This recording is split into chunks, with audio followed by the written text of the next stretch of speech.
بسم اللہ الرحمن الرحیم۔ تو پہلی بات ہم نے مکمل کر لی جی اس میں مناظرہ کی ترتیب طبی کا جی بیان آیا، اس کا اب مختصر لفظوں میں خلاصہ سمجھیں۔ جی جی دو مناظر ہیں، ایک دوسرے کے آمنے سامنے ہیں۔ جی سب سے پہلے وہ قضیہ پیش ہوگا جی جی جس قضیہ کے بارے میں گفتگو ہونی ہے۔ جی جی سب سے پہلے وہ قضیہ طے ہوگا جس قضیے کے بارے میں گفتگو ہونی ہے۔ یہ سب سے پہلا مرحلہ۔ جی اس کے بعد اگر اس قضیہ کے اندر کچھ ایسی چیزیں ہیں جو استفسار کے لائق ہیں، جو وضاحت طلب ہے، تو سائل کیا کرے گا؟ سائل ان کی وضاحت طلب کرے گا۔ تو وہ وضاحت طلب کرے جی تو جو خصم ہے اس کی ذمہ داری ہے کہ ان کی وضاحت کرے۔ جی جی اگر وہ طلب نہیں کرتا، وضاحت نہیں مانگتا، جی تو جو خصم ہے اس کی ذمہ داری نہیں ہے کہ ان کی وضاحت کرے۔ جی اگر اس نے وضاحت مانگی، اس نے وضاحت کر دی، یہ ایک مرحلہ مکمل ہو چکا ہے۔ جی جی اس کے بعد یہ دیکھا جائے گا کہ یہ جو قضیہ پیش کیا گیا ہے اس میں وہ ناقل ہے خصم جی جی یا مدعی ہے۔ جی جی اگر ناقل ہے جی تو اب اس سائل کا وظیفہ کیا ہے؟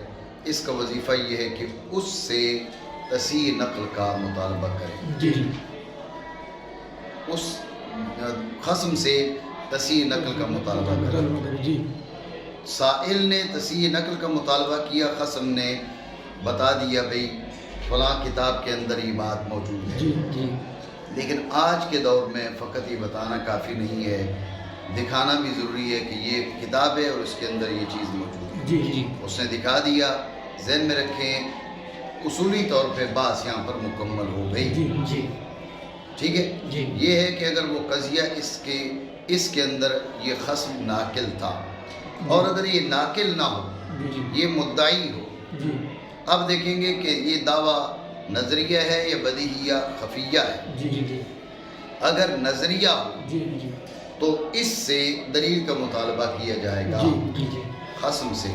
جی جب یہ دلیل پیش کر دے تو اب اس کو معلل کہا جائے گا۔ جی جی ٹھیک ہو گیا؟ جی اب یہ جو سامنے اس کے سائل ہے، اس کے پاس 3 راہیں ہیں، غور کریے گا۔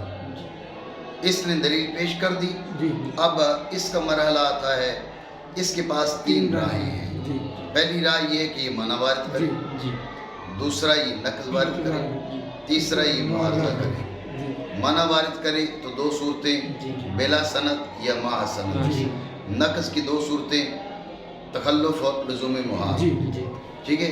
معارضہ کی 3 صورتیں، معارضہ بالقلب، معارضہ بالمثل، معارضہ بالغیر۔ جی یہ سائل کے یہ 3 وظیفے ہیں، 3 اعتراضات وہ کر سکتا ہے اس کی دلیل پر۔ جی جی غور کریے، اس شخص نے منع وارد کیا، نقض وارد کیا یا معارضہ کیا، جی تو اب یہ جو معلل ہے اس کو کیا کرنا ہے؟ جی ذہن میں رکھیں یہاں پر کچھ وظیفے ہیں جو عمومی ہیں، کچھ وہ ہیں جو خصوصی ہیں۔ جی جی عمومی وظیفے کیا ہیں؟ اس نے منع وارد کیا، نقض وارد کیا یا معارضہ کیا۔ جی عمومی وظیفے یہ ہیں کہ یہ اس مقدمہ ممنوعہ کی تکفیر کر دے، جی جی یا دلیل پوری کی پوری بدل دے، جی جی یا اس کی اس انداز میں تحریر کرے کہ اس پر اس نے جو بھی اعتراض وارد کیا، منع، نقض، معارضہ، ان میں سے کوئی بھی وارد نہ ہو۔ جی جی ٹھیک ہے نا؟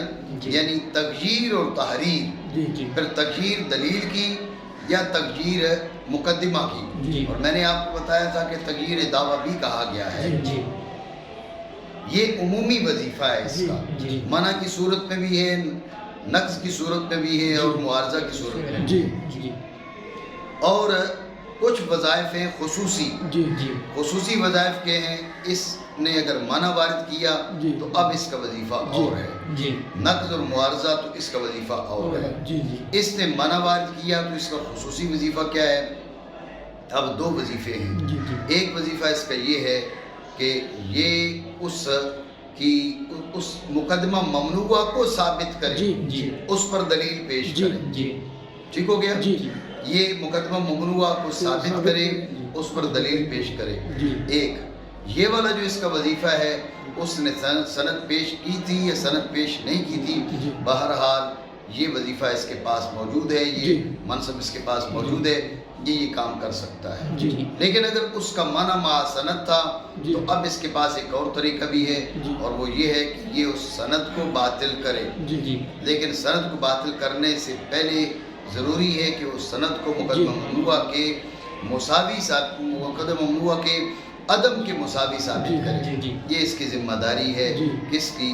یہ خصم جو اب معلل قرار جی پا چکا، جی یہ خصوصی وظیفہ ہے منع کی صورت میں۔ جی جی اور اگر اس نے نقض اور معارضہ وارد کیا تو اب اس کے خصوصی وظائف کے وہ تین ہیں، جی جی یہ منع بھی وارد کر سکتا ہے، نقض بھی وارد کر سکتا ہے، اور معارضہ بھی کر سکتا ہے۔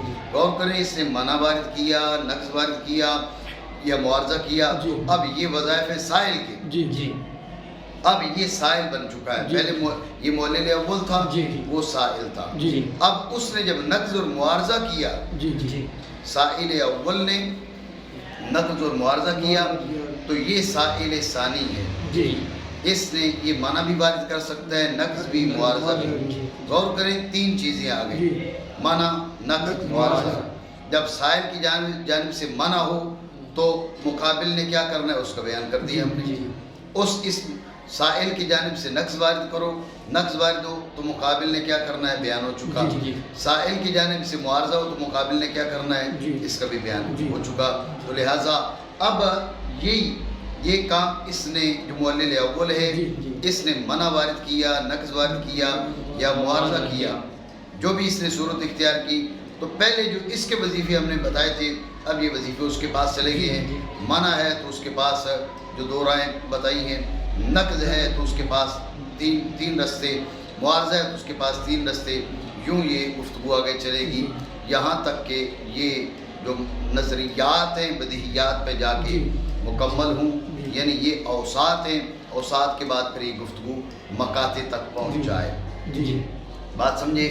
یہ ساری گفتگو تب ہے جب کہ وہ دعویٰ نظریہ تھا، اور اگر دعویٰ کیا ہو وہ بدیہیہ خفیہ ہو تو اب سائل اس سے تنبیہ کا تقاضا کرے گا، تنبیہ کا تقاضا کرے گا، اس نے تنبیہ کر دی، گفتگو مکمل ہو جانی چاہیے، بلکہ مکمل ہو جاتی ہے، لیکن بعض اوقات یہ منع، نقض، معارضہ اس تنبیہ کی صورت میں بھی آ جاتے ہیں، لیکن کہا کہ ان کا زیادہ فائدہ نہیں ہوتا۔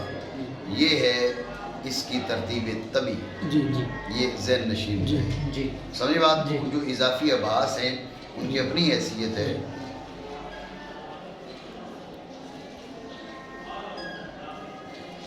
کسی بھی شے کی ترتیب طبی اور خلاصہ یہ ذہن نشین ہونا چاہیے۔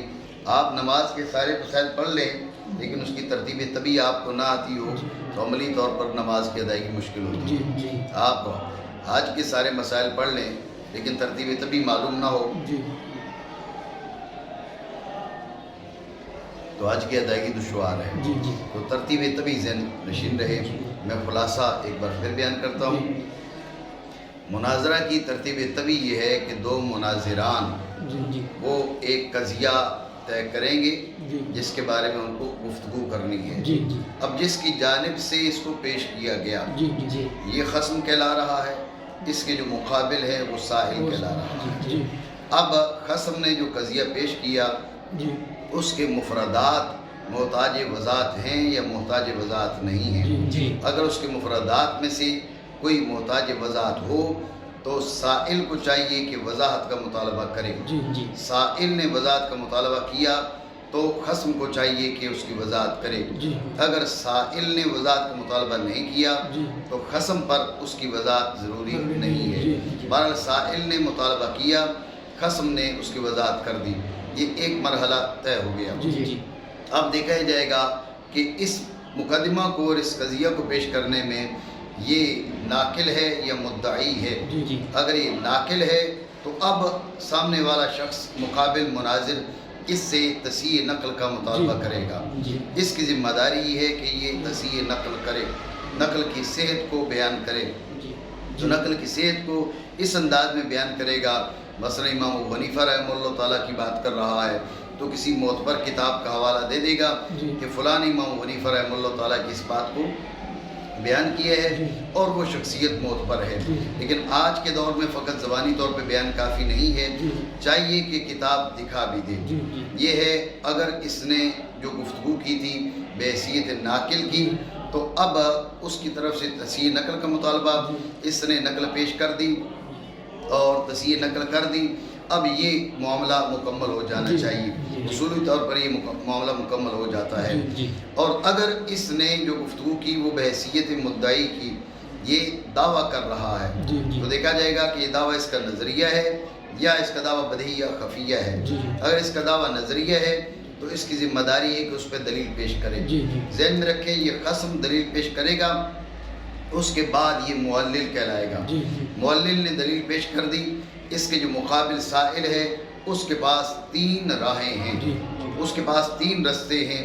وہ منع وارد کر سکتا ہے، نقض وارد کر سکتا ہے، معارضہ کر سکتا ہے۔ منع بلا سند یا مع سند، نقض کی 2 صورتیں، تخلف اور لزوم محال، اور معارضہ کی 3 صورتیں، معارضہ بالقلب، معارضہ بالمثل اور معارضہ بالغیر۔ ٹھیک ہے، اب جو سائل ہے اس نے 3 اعتراض وارد کر دیے۔ سائل نے 3 اعتراض وارد کیے تو معلل کیا کرے گا؟ ذہن میں رکھیں معلل کے پاس 2 بڑے منہج ہیں، ایک عمومی منہج ہے، ایک خصوصی منہج ہے۔ عمومی منہج کیا ہے؟ یعنی یہ عمومی منہج ہر اعتراض کی صورت میں ہوگا۔ اس نے منع وارد کیا، نقض وارد کیا یا معارضہ کیا، عمومی منہج ان تینوں سوالات کی صورت میں اس کے پاس موجود ہے معلل کے پاس۔ عمومی منہج کیا ہے؟ عمومی منہج میں پھر آگے 2 رستے ہیں، ایک ہے کہ یہ تغییر دلیل کر دے یا اس مقدمہ ممنوعہ اس مقدمہ کو بدل دے جس پر اعتراض ہے، یعنی تغییر دلیل کرے یا تغییر مقدمہ کرے۔ تو نزار نے یہ بھی کہا کہ تغییر دعویٰ کر دے، لیکن یہ بات جو ہے وہ خدشہ سے خالی نہیں ہے، اعتراض سے خالی نہیں ہے۔ بہرحال ایک صورت ہے اس کے پاس کہ تحریر کرے، تحریر دلیل کرے اس انداز میں کہ اس نے جو منع وارد کیا، نقض وارد کیا یا معارضہ کیا، ان میں سے کوئی چیز بھی اس کی دلیل پر وارد نہ ہو۔ تو عمومی منہج میں آگے 2 رستے ہیں، ایک تغییر ہے اور دوسرا تحریر ہے۔ اور دوسرا ہے اس کے پاس خصوصی منہج۔ خصوصی منہج کیا ہے؟ اس نے اگر منع وارد کیا سائل نے تو اس کے پاس خصوصی منہج، اس خصوصی منہج میں پھر اس کے پاس 2 طریق ہیں۔ ایک طریق کیا ہے؟ مقدمہ ممنوعہ کو ثابت کرنا۔ اس نے منع وارد کیا، اس کو چاہیے معلل کو کہ مقدمہ ممنوعہ پر دلیل قائم کرے اور اس کو ثابت کرے۔ یہ جو منہج ہے یہ عام ہے اس کے پاس۔ جو سائل تھا اس نے منع کے ساتھ سند پیش کی تھی، جب بھی اس کا یہ وظیفہ اس کے پاس موجود ہے اس نے دلیل پیش نہیں، اس نے سند پیش نہیں کی، جب بھی اس کے پاس یہ رستہ موجود ہے کہ یہ کام کر سکتا ہے۔ دوسرا وظیفہ اس کے پاس خصوصی منہج، منع کی صورت میں خصوصی منہج کا جو دوسرا طریق ہے اس کے پاس وہ یہ ہے کہ اس نے اگر سند پیش کی تو اب یہ سند کو باطل کرے، لیکن سند کو باطل کرنے کی صورت میں کیا ضروری ہے کہ اس سند کو مقدمہ ممنوعہ کے عدم کے مساوی ثابت کرے۔ مقدمہ ممنوعہ کے عدم کے مساوی ثابت کرے گا تو اب اس سند کا ابطال اس کے لیے مفید ہوگا، ورنہ سند کا ابطال اس کے لیے مفید نہیں ہوگا۔ یہ اس کی جانب سے منع وارد ہوا تو اس کا خصوصی منہج۔ اس کی جانب سے نقض وارد کیا گیا، چاہے نقض تخلف کی صورت میں ہو یا لزوم محال کی صورت میں، معارضہ کیا گیا چاہے معارضہ بالقلب ہو، معارضہ بالمثل ہو یا معارضہ بالغیر ہو، بہر صورت اس کے پاس اب 3 منہج خصوصی طور پہ آتے ہیں۔ وہ کون کون سے؟ یہ منع وارد کر سکتا ہے، یہ نقض کر سکتا ہے اور معارضہ کر سکتا ہے۔ غور کریں، اس نے منع وارد کیا یا نقض وارد کیا یا معارضہ کیا، جب اس کی جانب سے نقض اور معارضہ ہوتے ہیں. یہ تھا معلل اول، اب یہ بن گیا سائل. ٹھیک ہے، وہ یہ سائل ثانی بن گیا، وہ سائل اول تھا. اب جو وظیفے، جو چیزیں اس کے پاس تھیں، جو اختیارات اس کے پاس تھے، وہ اختیارات اس کے پاس آ چکے ہیں. اس نے منع وارد کیا، نقض وارد کیا یا معارضہ کیا، اس کی حیثیت سائل کی. غور کریں، منع وارد کرے تو مقابل کے پاس 2 رستے، یہ نقض وارد کرے تو مقابل کے پاس 3 رستے، یہ معارضہ کرے تو مقابل کے پاس 3 رستے. یہ گفتگو یوں ہی آگے بڑھتی جائے گی. یہ ہے اوصاف. اس کے بعد گفتگو وہاں پر مکمل ہوگی جب یہ نظریات بدیہیات پر پہنچیں گے. تو اب اس مناظرہ کا جو تیسرا جز ہے مقاطع، وہاں تک بات پہنچ جائے گی. یہ اس صورت میں جب کہ اس نے جو دعویٰ کیا تھا وہ دعویٰ نظریہ تھا، اور اگر وہ بدیہیہ خفیہ تھا تو اب اس کا مقابل اس سے تنبیہ کا تقاضا کرے گا. اس سے تنبیہ پیش کر دی تو بات مکمل ہو جانی چاہیے. لیکن یہ کہا جاتا ہے، میر صاحب رحمہ اللہ تعالیٰ نے کہا کہ یہ جو 3 سوال ہیں اس تنبیہ پر بھی وارد کیے جاتے ہیں لیکن ان کا زیادہ فائدہ نہیں ہے. بات آپ سمجھیں، یہ ہے مناظرہ کی ترتیب طبی. ٹھیک ہو گیا؟